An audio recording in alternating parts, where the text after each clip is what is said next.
Nous sommes à 48 heures d'un point de non-retour et vous ne le savez pas encore. Pendant que vous lisez ces mots, pendant que vous vous demandez si ce que je vais vous révéler est véridique ou non, des millions d'euros sont en train de se volatiliser silencieusement dans le système bancaire français. Le livret A, ce placement que vos parents considéraient comme le refuge ultime, comme la forteresse inviolable de l'épargne populaire, est devenu une trappe à capital. Ce que je vais vous démontrer dans les 30 prochaines minutes va probablement bouleverser tout ce que vous pensiez savoir sur la sécurité de votre argent. Je ne suis pas un alarmiste de comptoir. Je suis analyste de crise systémique depuis 17 ans et j'ai étudié chaque effondrement majeur depuis la crise des subprimes. Ce que nous vivons actuellement dépasse en ampleur et en complexité tout ce que nous avons connu. La différence cette fois, c'est que le grand public n'en a absolument pas conscience. Laissez-moi vous poser une question très simple.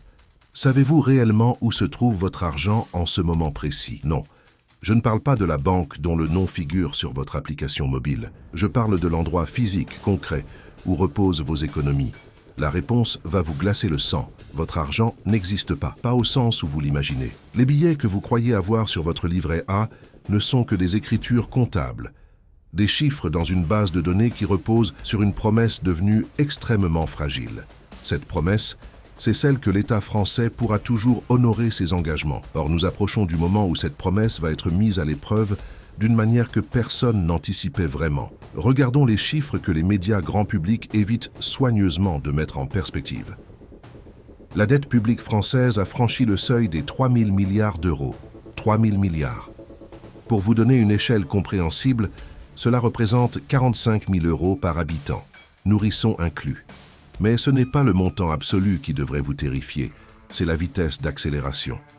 En seulement 4 ans, nous avons ajouté 700 milliards à cette dette. 700 milliards en 4 ans. Nous parlons d'une cadence d'endettement qui dépasse celle observée pendant la Seconde Guerre mondiale. Laissez cette information pénétrer votre esprit. Nous nous endettons plus vite qu'un pays en guerre totale. Maintenant, connectons ce premier point avec un deuxième élément que très peu de gens comprennent vraiment. Le livret A est directement lié au financement du logement social via la Caisse des dépôts et consignations. Chaque euro que vous placez sur votre livret A est censé servir à construire des habitations à loyer modéré. Noble intention, sauf que le système a été détourné.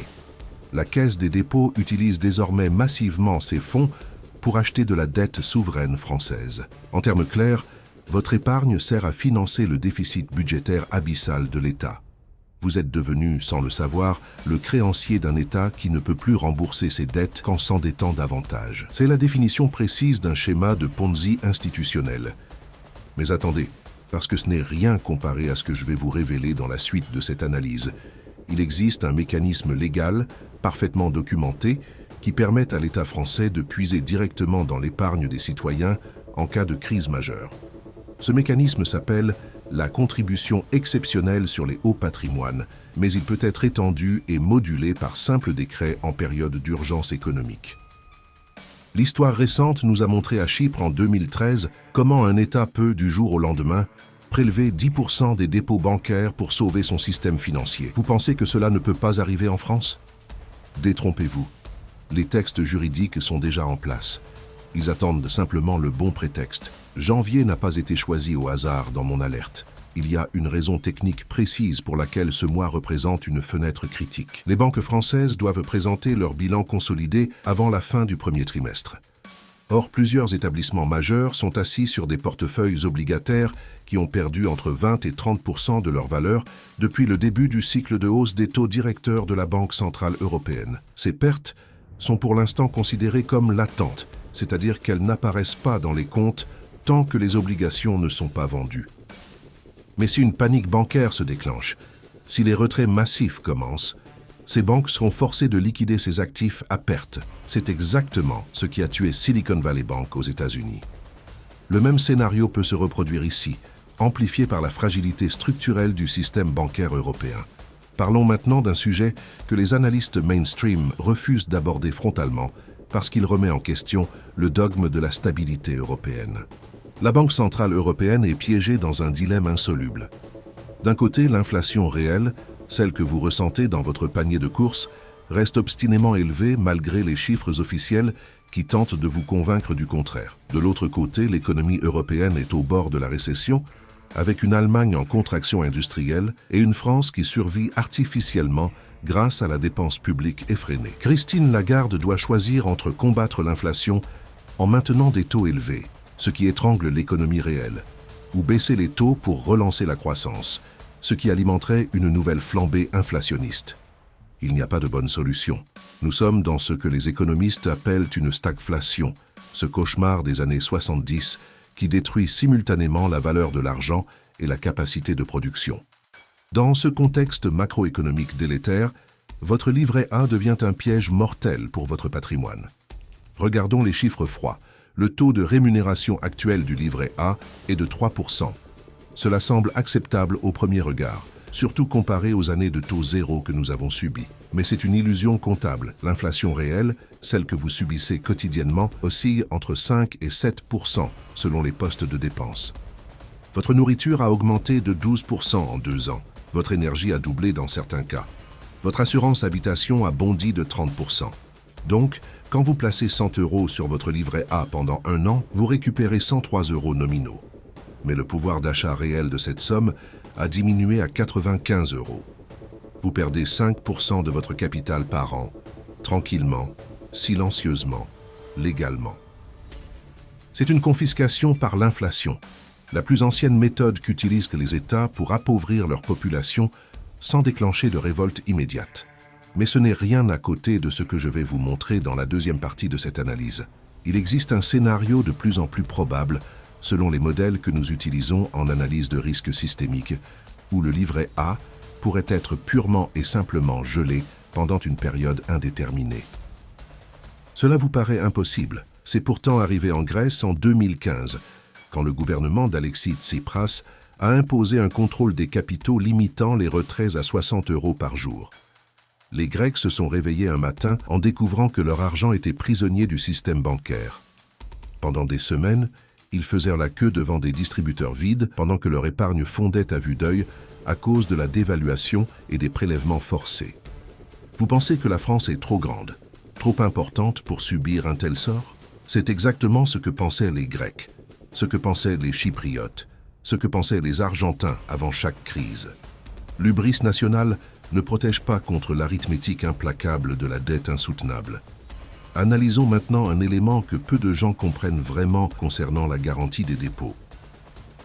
Vous avez certainement entendu parler du Fonds de garantie des dépôts et de résolution qui est censé protéger votre épargne jusqu'à 100 000 € en cas de faillite bancaire. C'est vrai sur le papier.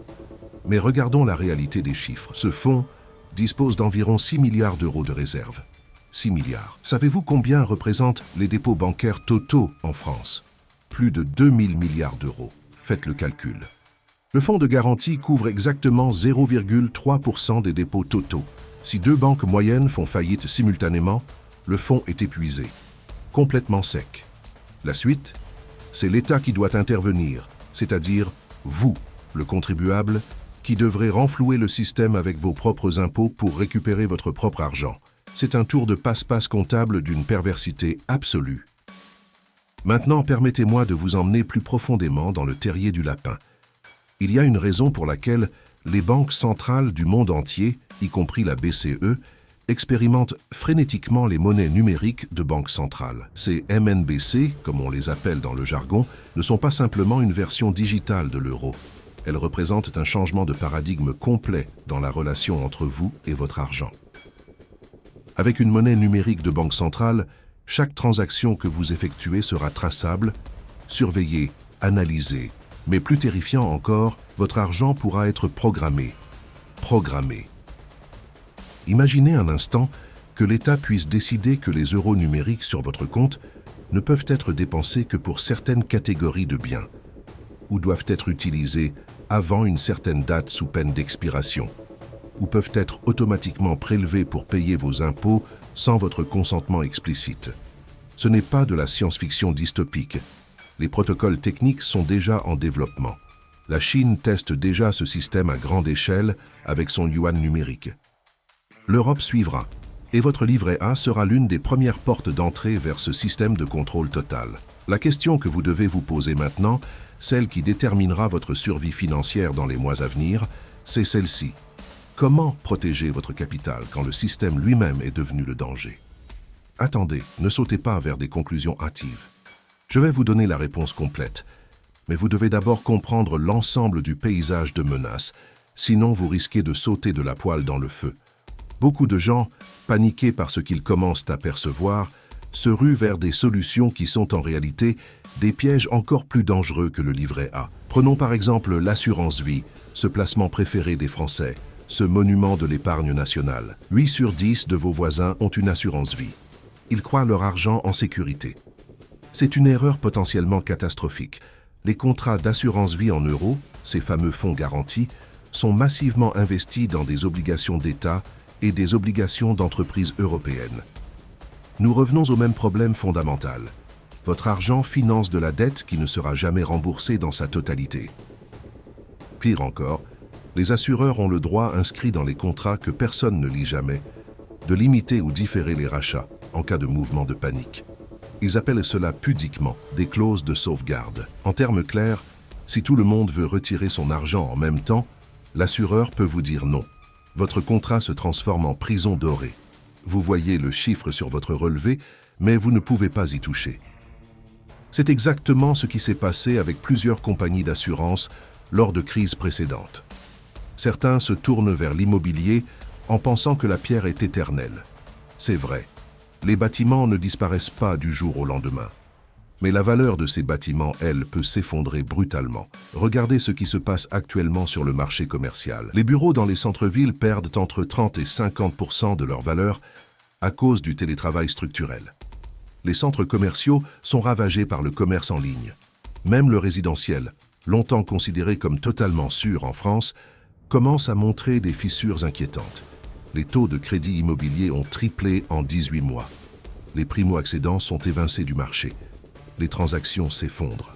Et quand les volumes de transactions chutent, la liquidité disparaît. Vous pouvez posséder un appartement à Paris valant 500 000 € sur le papier, mais si vous ne trouvez personne pour l'acheter quand vous avez besoin de cash, cette valeur est purement théorique. Les liquidités tuent les fortunes aussi sûrement que l'inflation. D'autres encore se précipitent vers les crypto-monnaies en pensant échapper au système bancaire traditionnel. Je ne vais pas vous dire que les actifs numériques n'ont pas leur place dans une stratégie de protection patrimoniale. Ils en ont une, absolument. Mais si vous achetez du Bitcoin uniquement par panique, sans comprendre la volatilité extrême de cet actif, sans stratégie de conservation sécurisée, sans comprendre les implications fiscales, vous allez simplement transférer votre capital d'une forme de danger à une autre. Le Bitcoin peut perdre 30% de sa valeur en une semaine. Pouvez-vous supporter psychologiquement de voir votre épargne amputée d'un tiers en quelques jours? La plupart des gens ne le peuvent pas. Ils vendent panique au pire moment et matérialisent des pertes énormes. Ce n'est pas une solution, c'est un casino. Alors, vous commencez à comprendre le dilemme. Toutes les options traditionnelles sont contaminées.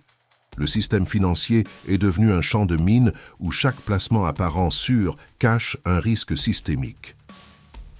C'est exactement pour cette raison que je vous ai prévenu dès le début que cette analyse allait bouleverser vos certitudes. Nous vivons un moment historique où les règles anciennes ne s'appliquent plus. L'épargne prudente est punie. La dette est récompensée.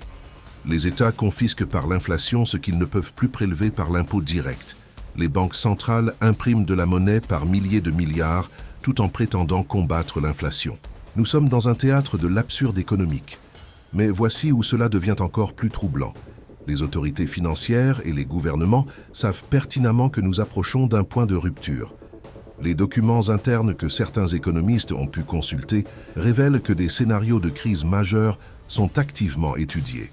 Des plans de contingence existent pour imposer des contrôles de capitaux, geler temporairement les comptes bancaires, imposer des contributions exceptionnelles sur l'épargne. Ces plans ne sont pas des fantaisies théoriques. Ils sont sur les bureaux, prêts à être activés. La seule question est de savoir quel sera l'événement déclencheur. Une faillite bancaire inattendue, une crise de la dette souveraine italienne ou française, une escalade géopolitique qui déstabilise les marchés énergétiques. Personne ne peut prédire avec certitude quelle sera l'étincelle, mais le baril de poudre est là, bien visible pour qui veut le voir. Permettez-moi de vous donner un exemple concret de la vitesse à laquelle les choses peuvent basculer. En mars 2023, Silicon Valley Bank était considérée comme une institution solide, bien gérée, avec des clients prestigieux dans la tech. En 48 heures, elle était en faillite totale. 48 heures. Du lundi matin où tout semblait normal au mercredi soir où la banque avait cessé d'exister. Qu'est-ce qui s'est passé? Les déposants ont commencé à retirer massivement leurs fonds par peur d'une insolvabilité, ce qui a créé précisément l'insolvabilité qu'ils craignaient. C'est ce qu'on appelle une prophétie autoréalisatrice. Maintenant, imaginez le même scénario avec une banque française moyenne. Les réseaux sociaux amplifient la panique par 100. En quelques heures, des millions de personnes tentent de retirer simultanément leur argent. Les serveurs bancaires saturent. Les distributeurs se vident. Les agences ferment leurs portes. Le gouvernement décrète un jour férié bancaire d'urgence. Quand les banques rouvrent, des limitations drastiques de retrait sont en place. Votre épargne est prisonnière. Combien de temps faut-il pour que ce scénario se déroule? Pas des mois, pas des semaines, des heures. C'est exactement pour cette raison que janvier représente une fenêtre critique. Nous sommes dans une période de calme relatif, cette accalmie trompeuse avant la tempête, où les marchés sont en mode pilote automatique, où les gens sont concentrés sur les fêtes de fin d'année, où l'attention collective est relâchée. C'est précisément dans ces moments que les crises éclatent. Personne ne s'y attend. Les systèmes d'alerte sont endormis. Quand tout le monde est complaisant, le danger est maximal. Les prochaines semaines sont votre opportunité d'agir pendant que vous avez encore la liberté totale de mouvement sur votre capital. Maintenant, et c'est crucial, parlons de ce qui va se passer pour ceux qui ne font rien, ceux qui choisissent l'inaction par scepticisme, par procrastination, ou simplement parce qu'ils ne peuvent pas croire que le système dans lequel ils ont eu confiance toute leur vie puisse les trahir. Ces personnes vont subir ce que j'appelle l'érosion silencieuse. Mois après mois, leur pouvoir d'achat va fondre. Ils vont le sentir vaguement. Cette impression diffuse que la vie devient de plus en plus chère, que leurs économies ne suffisent plus autant qu'avant, que leur niveau de vie glisse imperceptiblement vers le bas. Mais parce que ce déclin est graduel, parce qu'il n'y a pas d'événement dramatique unique, ils vont l'attribuer à la malchance, aux circonstances, à tout, sauf à la réalité structurelle qui les dépouille systématiquement. Dans 5 ans, ils se réveilleront en réalisant qu'ils ont perdu 30 à 40% de leur patrimoine réel sans même comprendre comment c'est arrivé. Ce sera trop tard pour rattraper ce temps perdu.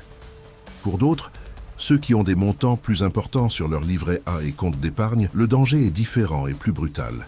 Ils deviennent des cibles explicites pour les prélèvements exceptionnels. L'histoire nous montre que lors des crises de dette souveraine, les gouvernements se tournent toujours vers la même source de financement d'urgence, l'épargne domestique captive. Pourquoi? Parce qu'elle est facilement accessible, parce qu'elle ne peut pas fuir le pays aussi rapidement que les capitaux étrangers, et surtout parce que les épargnants, par définition, sont des gens prudents qui ne vont pas descendre dans la rue et renverser des voitures.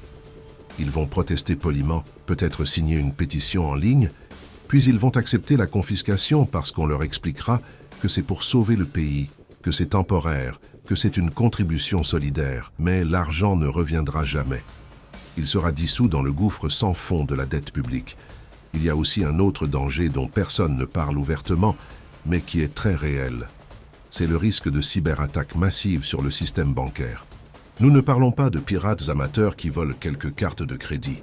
Nous parlons d'attaques sophistiquées, menées par des États-nations qui peuvent paralyser l'ensemble du système de paiement pendant des jours ou des semaines. Imaginez que vous ne puissiez plus retirer d'argent liquide, que votre carte bancaire soit refusée partout, que les virements soient impossibles. Pendant combien de temps pouvez-vous survivre sans accès à votre argent? 3 jours, une semaine? Les supermarchés seraient pillés en 48 heures. C'est un scénario que les agences de sécurité nationale considèrent comme hautement probable dans les 5 prochaines années. Pas possible, probable.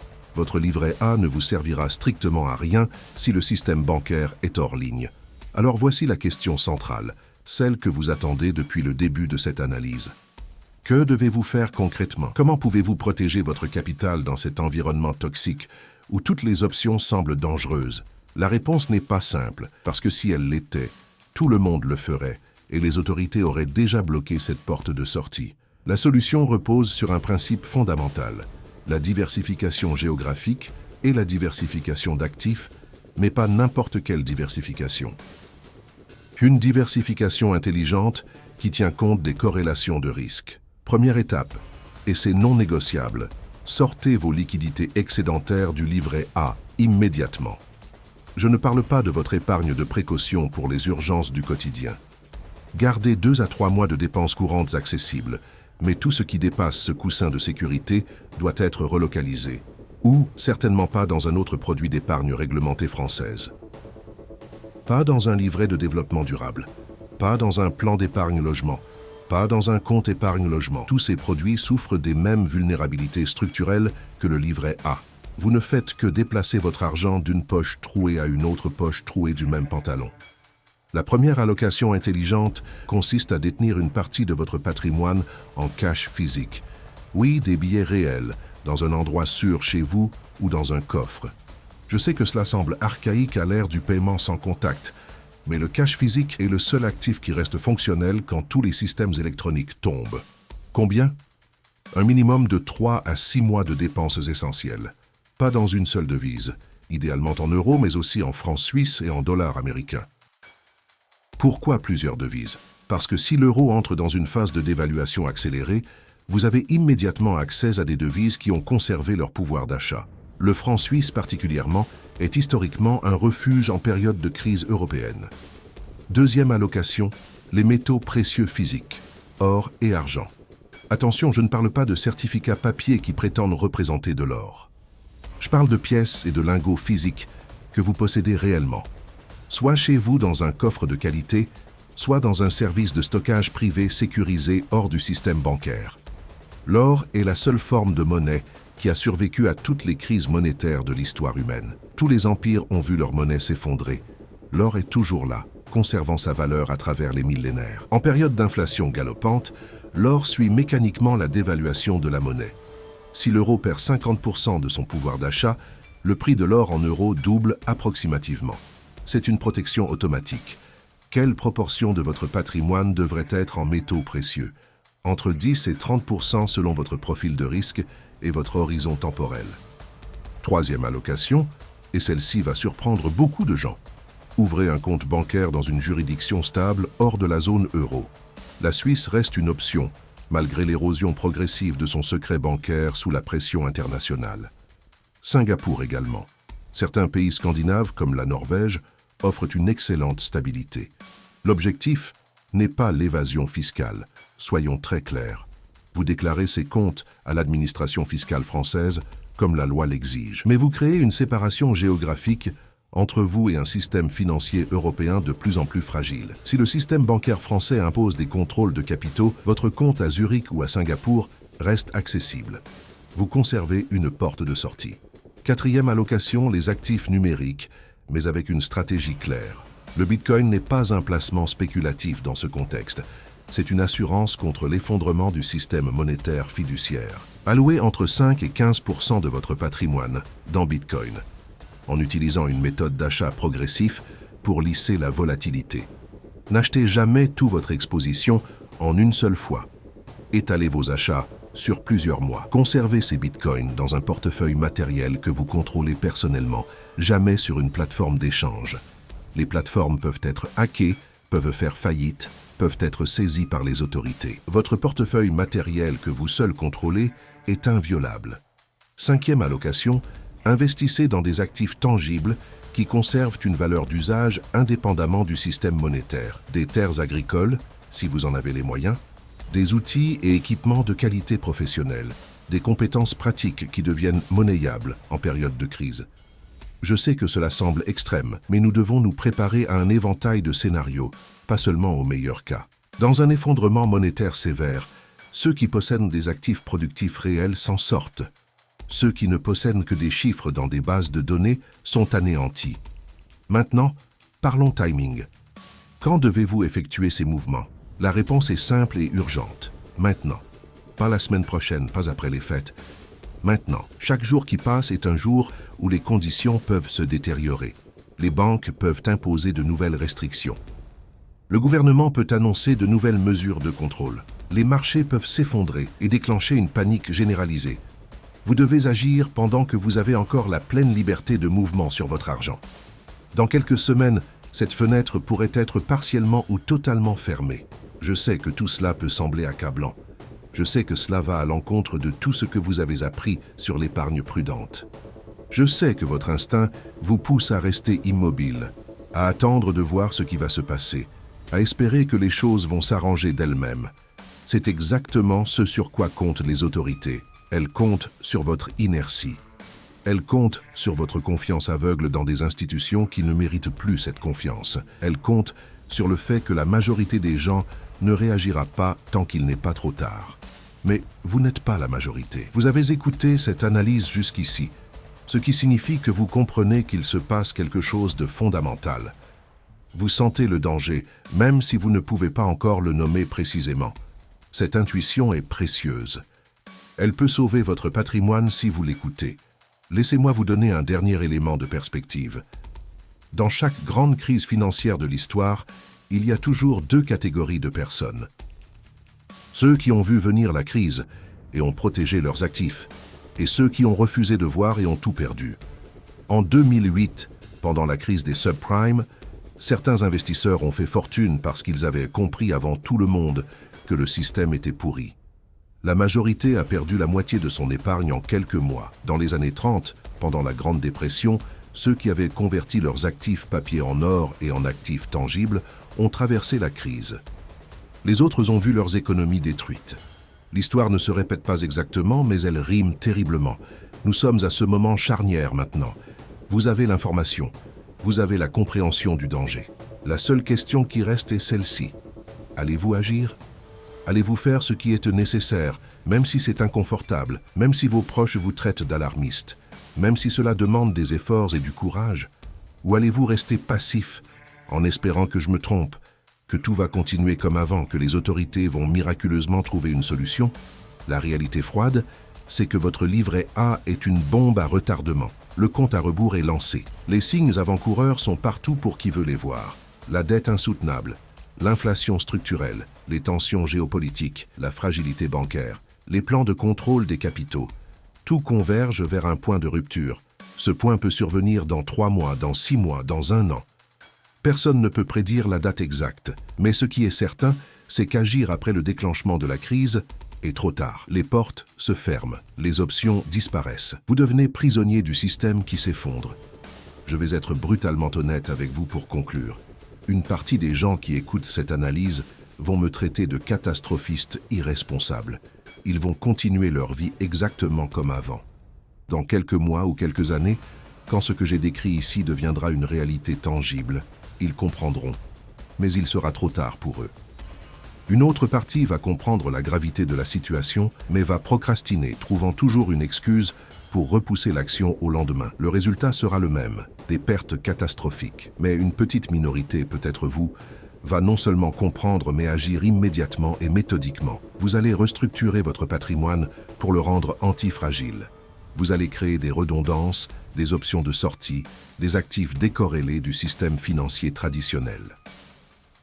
Et quand la crise frappera, et elle frappera, vous non seulement survivrez, mais vous prospérerez pendant que d'autres seront anéantis. C'est le moment où les grandes fortunes se font et où les patrimoines se préservent. Pas pendant les périodes de calme où tout le monde fait des profits faciles. Pendant les crises où seuls les préparés survivent. Votre livret A représente exactement le contraire de ce dont vous avez besoin maintenant. C'est un actif totalement corrélé au système français, totalement exposé aux décisions d'un État surendetté, totalement vulnérable aux mécanismes de confiscation légale et totalement inadapté à l'environnement d'inflation structurelle que nous traversons. Chaque euro que vous conservez sur ce compte est un euro qui perd inexorablement de la valeur et qui peut être saisi à tout moment par décret. La protection patrimoniale en période de crise systémique n'est pas une question de rendement. C'est une question de survie. Il ne s'agit pas de battre un indice boursier ou de maximiser les intérêts. Il s'agit de traverser intact une période de bouleversement financier majeur. Et pour cela, vous devez sortir des sentiers battus, abandonner les dogmes de l'épargne traditionnelle et accepter que les règles ont changé. Fin janvier approche à grande vitesse. Vous avez maintenant une vision complète de ce qui se trame. Vous comprenez les mécanismes d'effondrement en cours. Vous connaissez les dangers spécifiques du livret A. Vous avez un plan d'action concret pour protéger votre capital. La seule variable restante, c'est vous, votre volonté d'agir, votre capacité à surmonter l'inertie et la peur du changement. Votre courage pour prendre des décisions difficiles aujourd'hui afin de protéger votre avenir demain. Je ne peux pas prendre ces décisions à votre place. Je peux seulement vous donner l'analyse la plus honnête et la plus complète possible de la situation réelle. Le reste vous appartient. Mais souvenez-vous de ceci, dans 6 mois, dans 1 an, quand vous regarderez en arrière vers ce moment précis, vous aurez soit la satisfaction d'avoir agi à temps et préservé votre patrimoine, soit le regret amer d'avoir laissé passer votre chance par inaction. Ce regret, je peux vous le garantir, sera infiniment plus douloureux que l'inconfort d'agir maintenant. Le livret A a eu son époque. C'était un produit adapté à un monde stable, à un état solvable, à une monnaie forte.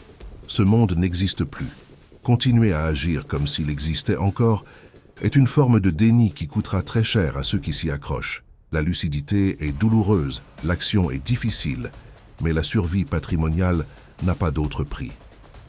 Vous êtes maintenant pleinement informé. Le choix est vôtre. L'horloge tourne, chaque jour compte. Agissez.